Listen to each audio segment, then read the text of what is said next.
যেহেতু প্রধানমন্ত্রী পদত্যাগ করেছেন, তো প্রধানমন্ত্রী তো পদত্যাগ করেন নাই, তার মানে রায়ের মধ্যে মিথ্যা কথা লেখা আছে। যেই রায়ের মধ্যে মিথ্যা কথা লেখা আছে সেটা কোনো রায় না, সেটা কোনো ভার্ডিক্টও না। সুতরাং মাননীয় প্রধানমন্ত্রী শেখ হাসিনা কোন রকমের পদত্যাগ করেন নাই, ফলে পদত্যাগ পত্রের কথাটা এই যে জাজরা বলেছেন এটা মিথ্যা, জাজদের ফুল হিয়ারিংটাও মিথ্যা। তাহলে এই ব্যাপারগুলো যদি মিথ্যা হয়, পরিষ্কার ভাবে ওই জাজমেন্টটা মিথ্যা, তাদের ওই 106 অনুচ্ছেদের আন্ডারে যে ফুল কোর্ট হিয়ারিং এর কথা বলা হচ্ছে সেইটাও মিথ্যা। যদি এই সবগুলো টার্মস মিথ্যা হয়, তাহলে আপনারা এইটাও জেনে রাখেন যে অন্তর্বর্তীকালীন সরকার বলে তারা যে একটা সরকার গঠন করেছে এইটাও মিথ্যা। ফলে অন্তর্বর্তীকালীন সরকার যদি মিথ্যা হয়, আমি কথাটা বলি, যদি অন্তর্বর্তীকালীন সরকার মিথ্যা হয়, পরবর্তীকালে তারা যেইটা করেছে তার সমস্ত কিছু মিথ্যা, তার সমস্ত কার্যক্রম মিথ্যা, এবং যেই ইলেকশনটা 2026 সালের 12ই ফেব্রুয়ারি হয়েছে এইটাও মিথ্যা। তার মানে এখনো পর্যন্ত সংবিধান অনুযায়ী মাননীয় প্রধানমন্ত্রী শেখ হাসিনাই আছেন। প্রশ্ন আসছে যে মাননীয় প্রধানমন্ত্রী ফিরবেন কি ফিরবেন না, আসবেন কি আসবেন না। তারপরে ধরেন আমাদেরকে নিয়ে আলোচনা হচ্ছে, আমরা যারা কথা বলি তাদেরকে নিয়ে আলোচনা হচ্ছে, আমাদের আওয়ামী লীগ পেজ নিয়ে কথা হচ্ছে, আওয়ামী লীগের নেতা কর্মী তাদেরকে ধরপাকড় চলছে, 2 দিন পর পর আমাদেরকে গ্রেফতার করছে। তার মানে কি তাদের চিন্তায়, মগজে, মনে, স্বপ্নে, কল্পনায়, বাস্তবে প্রত্যেকটা জায়গাতে আমরা দখল করে আছি। তার মানে খেয়াল করে দেখেন যে আমাদেরকে রাইট অফ করে দিয়েও আমাদেরকে নিয়েই তাদের বাঁচতে হচ্ছে। তারা বলছে আমরা শেষ, কিন্তু তারা বেঁচে আছে আমাদেরকে নিয়ে। আমাদেরকে নিয়ে তারা কথা বলছে, আমাদেরকে নিয়ে তারা দুঃস্বপ্ন দেখছে। সো মাননীয় প্রধানমন্ত্রী এতদিন বলছে যে মাননীয় প্রধানমন্ত্রীকে দেশে আসতে হবে, ফেরত দিতে হবে, দিল্লি না ঢাকা, দিল্লি না ঢাকা।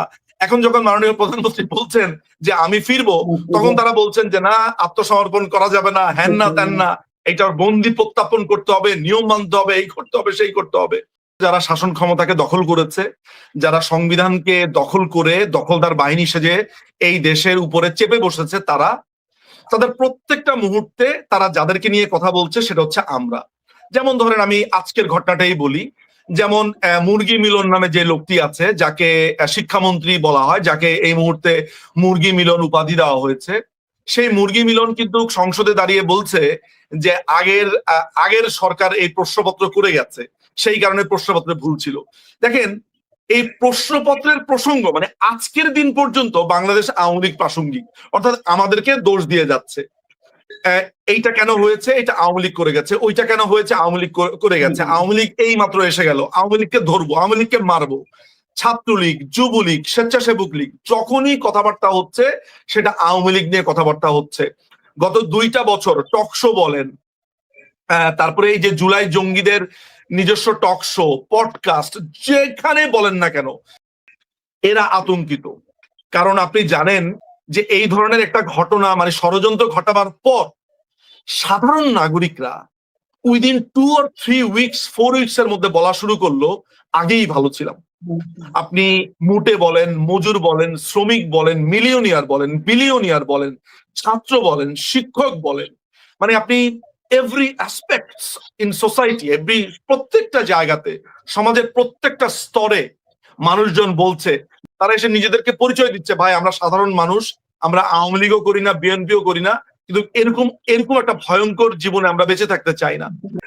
এত বড় একটা ঘটনা ঘটে গেছে, মাননীয় প্রধানমন্ত্রী শেখ হাসিনা সেগুলো নিয়ে তার কোনো আক্ষেপের জায়গা নাই, সেগুলো নিয়ে তিনি কথা বলছেন না। তিনি কথা বলছেন তার জনগণের জন্য তিনি যে ভাতা করে দিয়ে গেছিলেন সেই ভাতাকে ক্যান্সেল করে দিয়ে গেছে। তিনি যে একটি বাড়ি, একটি খামার করেছেন, সেই জায়গাগুলো তারা মাটি দিয়ে ভরাট করে ফেলছে, উচ্ছেদ করছে, মারছে, খুন করছে, হত্যা করছে। সো মানুষজন তো এখন পার্থক্যটা পরিষ্কার ভাবে দেখতে পাচ্ছে যে আজকে দেখেন, খেয়াল করে দেখেন যে এই বন্যার মধ্যে ছোট ছোট আপনার কোমলমতি যারা শিশুরা আছে, বাচ্চারা আছে, যারা ইন্টারমিডিয়েট পরীক্ষা দিচ্ছে, এদেরকে বাধ্য করছে পরীক্ষা দেওয়ার জন্য। আজকে কিরকম একটা নির্মম পরিস্থিতি তারা তৈরি করেছে। আপনার তুরাগের নদীতে লাশ ভেসে উঠছে, ভাত খাইয়ে খুন করছে। সুতরাং মানুষজন ঘরে ঘরে ঘরে ঘরে ঘরে ঘরে ফিস করে বলা শুরু করেছে যে আগে ভালো ছিলাম। আমাদেরকে দেখলেই বলে ভাই আপনারা কবে আসবেন, কবে আসবেন। বিশ্বাস করেন এগুলো কোনো বানানো কথা না। কোনো মানুষ যদি ভারতে আসে, একবার যদি ইংল্যান্ডে যায়, একবার যদি আমেরিকাতে যায়, রাস্তাঘাটে মানুষ এগুলো বলছে, চুপ করে থাকে। যাদের ধরনের একটি ইগো প্রবলেম, তারা হতমত খেয়ে গেছে যে এগুলো আমরা কাদেরকে এনেছি, কারা এসেছে এরা। সুতরাং আপনার যে প্রশ্নটা ছিল যে মাননীয় প্রধানমন্ত্রী যখন দেশে ফিরতে চান, তখন এই যে ষড়যন্ত্রকারীরা তারা ভীত সন্ত্রস্ত হয়ে পড়ে। কারণ আমি সব বরাবর আমি আমি অনেকেই বলে যে ভাই আমরা কবে আসবো না আসবো, কতদিন লাগবে এই লাগবে। আমি না এই প্রশ্নটা কোনোদিন কাউকে করি নাই। আমি একদম রিল্যাক্স এবং চিল মোডে অল দ্য টাইম বলেছি যে এই দেশকে স্বাধীন করেছি আমরা, এই দেশের মানুষকে ভাষা প্রোটেক্ট করেছি, এই বাংলা ভাষাকে প্রোটেক্ট করেছি আমরা, এই দেশের স্বাধীনতা, এই দেশের স্বায়ত্তশাসন, এই দেশের মানুষের অধিকারকে আমরা, এই হিস্সাকে আমরা এই পাকিস্তানি সেনা দলের কাছ থেকে বুঝে এনেছি। এই দেশকে আমরাই দেখে রাখবো। বাংলাদেশের half of the voter Awami লীগকে সমর্থন করে, সেটা সরাসরি কিংবা মৌনভাবে। তাহলে এরকম একটা দলের নেত্রী যখন বলে আমি দেশে ফিরবো, আপনি দেখেন 1/11-এর সময় সবাই যখন ভয়ে সন্ত্রস্ত, খালেদা জিয়া যখন তার দুটা ছেলেকে বিদেশে পাঠিয়ে দেওয়ার জন্য মুচলেখা দিলেন, তিনি রাজি হয়ে গিয়েছিলেন। মাননীয় প্রধানমন্ত্রী সেই সময় হিথ্রো বিমানবন্দরে, আমি নিঝুম মজুমদার সেদিন হিথ্রো বিমানবন্দরে আরো নেতাদের সাথে উপস্থিত ছিলাম। সেদিন আমাদের আনুরুজ্জামান চৌধুরী ভাই ছিলেন, আমাদের সাদেক খান ভাই ছিলেন, আমাদের, আমি অনেকের নাম মনে করতে পারি, আমি মনে করতে পারি ববি ভাইয়ের কথা মনে করতে পারি, আমাদের বঙ্গবন্ধু বঙ্গবন্ধু বঙ্গবন্ধু কন্যা তিনি ছিলেন, তার ছোট ছেলে মানে শেখ রেহানা আপার ছোট ছেলে ববি ভাই, আমি মনে করতে পারি এই মানুষগুলোকে। সেই ভিড়ে, সেই হাজার হাজার ভিড়ের মধ্যে আমিও একজন নগণ্য মানুষ হিসেবে সেই হিথ্রো টার্মিনাল 3 সম্ভবত আমি সেখানে ছিলাম।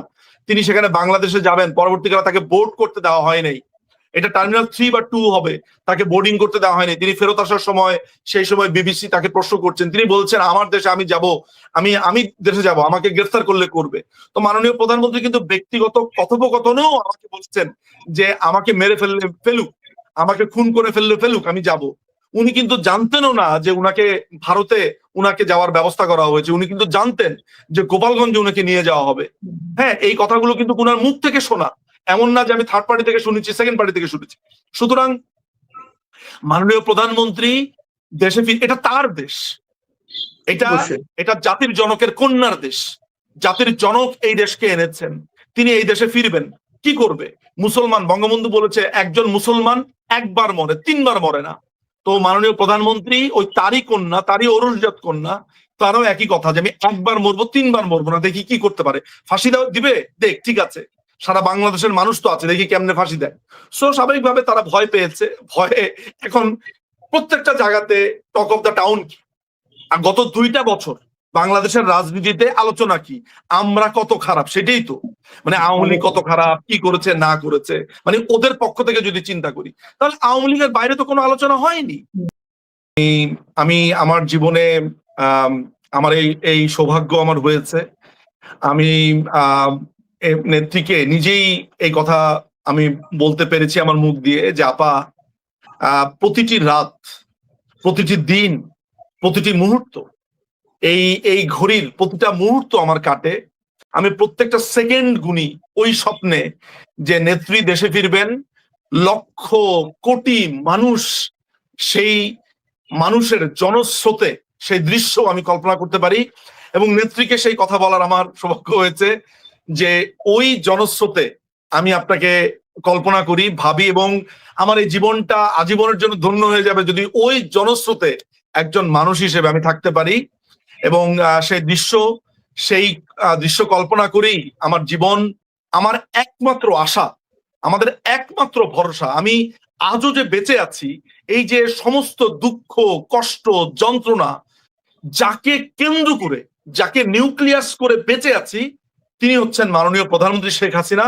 প্রত্যেকটা মুহূর্তে আমার শক্তির জায়গা, আমার যে এই যে শক্তি, আমার যে মানসিক ভাবে যে শক্তিটা আমি পাই এক দেশ থেকে আরেক দেশে, এইখান থেকে এইখানে, এই যে আমি ক্লান্ত হই না, এটা এইমাত্র হই না যে মাননীয় প্রধানমন্ত্রী বেঁচে আছেন, এবং তিনি বেঁচে থাকা মানে হচ্ছে একটা না একটা কিছু হবে।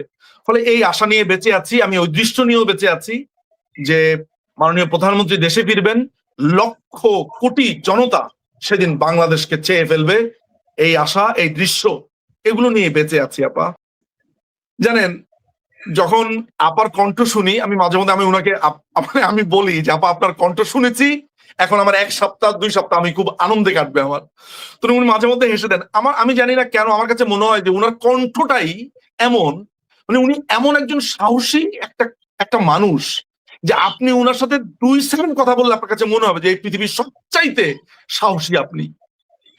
আপনি জানেন হুমায়ুন আজাদ তার যে আমরা কি এই বাংলাদেশ চেয়েছিলাম এই গ্রন্থে লিখেছিলেন যে বঙ্গবন্ধু হচ্ছে একটা পাহাড়ের মতো, কোন পেঙ্গুইন মানে তারপরে যাদেরকে দেখা যায় তাদেরকে তার পেঙ্গুইনের মতো মনে হয়, অর্থাৎ খাটো বামন মনে হয়, আর বঙ্গবন্ধুকে মনে হয় যে সুউচ্চ পাহাড়। আমিও বলি যে বঙ্গবন্ধু যদি হয় পুরো একটা দেশ, সেই দেশের সুউচ্চ পাহাড় হচ্ছে মাননীয় প্রধানমন্ত্রী শেখ হাসিনা।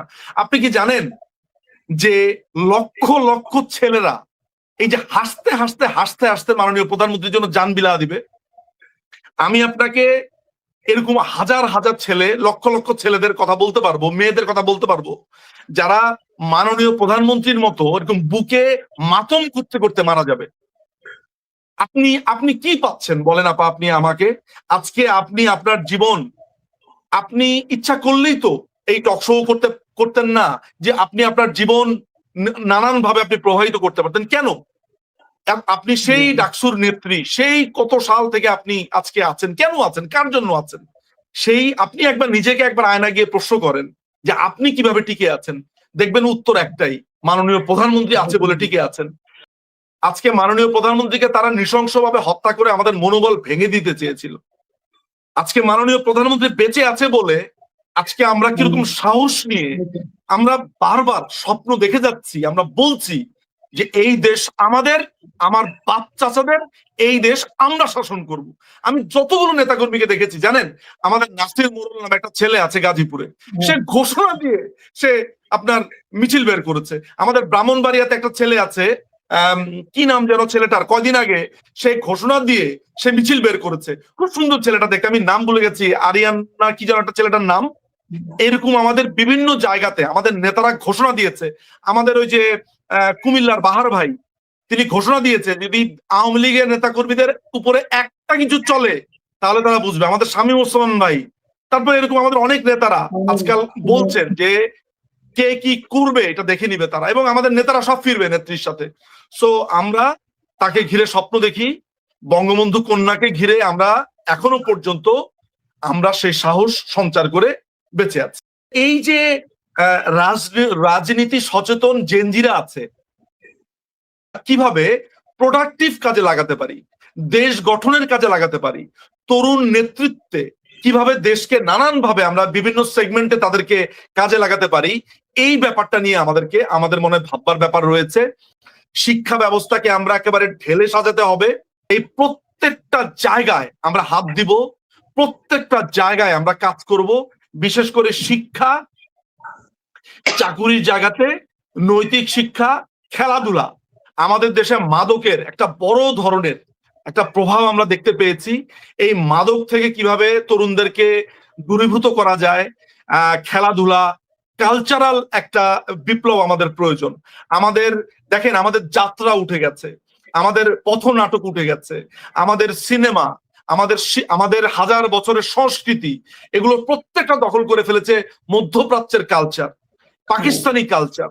এগুলোকে প্রত্যেকটা রিইনস্টেট করা, আমাদের হাজার বছরের যেই সংস্কৃতি, সেগুলোর মাধ্যমেই এই মৌলবাদকে উৎখাত করতে হবে।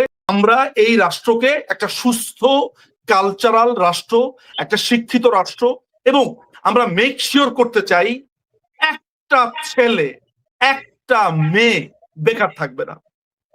কোন ছাত্রকে, কোন শিক্ষককে, কাউকে আর কোনো প্রতিবাদ করার জন্য রাস্তায় নামতে হবে না। তাদের প্রত্যেকের চাওয়া, প্রত্যেকের সবকিছু যেন আমরা নিবারণ করতে পারি, আমরা দিতে পারি। আমরা এই রাষ্ট্রকে এরকম একটা জায়গাতে নিয়ে যাব। আমাদের দেশে একজন গরিব কৃষক, তিনিও স্বপ্ন দেখবেন এই দেশের পলিসি মেকিং এ। আমাদের একজন ছাত্র, তারও একটা কথাকে আমরা গণায় ধরবো, একটা তারও পলিসি লেভেলে তারও ভূমিকা থাকবে। একজন কৃষক, একজন মুটে, একজন মজুর, একজন শ্রমিক, একজন মিলিয়নিয়ার, একজন বিলিয়নিয়ার, অর্থাৎ সবাইকে নিয়ে একটা একটা কমিউনিটি আমরা গড়ে তুলবো, একটা ইউটোপিয়া, যেটাকে আমরা স্বপ্ন দেখি, যেটাকে আমরা কল্পনা করি, এরকম একটা দেশ আমরা গড়ে তুলবো বঙ্গবন্ধুর আদর্শে, মুক্তিযুদ্ধের আদর্শে।